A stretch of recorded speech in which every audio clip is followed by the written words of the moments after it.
राज्याच्या संविधानिक पदावर बसलेला एक मंत्री कायम एका प्रवर्गाची बाजू घेतो आणि एका प्रवर्गाला कायम टार्गेट करत राहतो, हे त्यांना शोभतं का?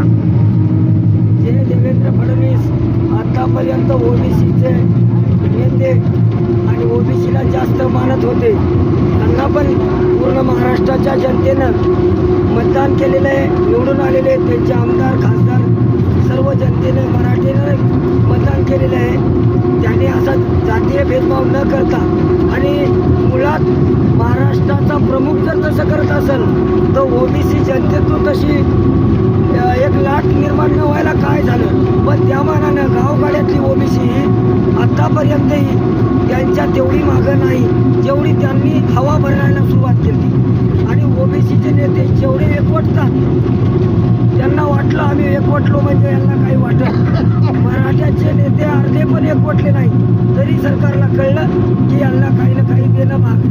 तर 70% लढा हा देण्यात आला, उर्वरित 30% एका महिन्यात देऊ असं म्हणलेले. तर याला फार झिजणं लागलं, खस्ता खाणं लागल्या.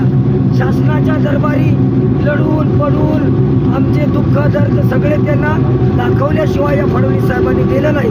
आणि ते खरंच असं जर पाहिलं तर या दृष्टिकोनातून फडणवीस हे ओबीसीचे चाहते आहेत असं लक्षात येतंय आम जनतेला.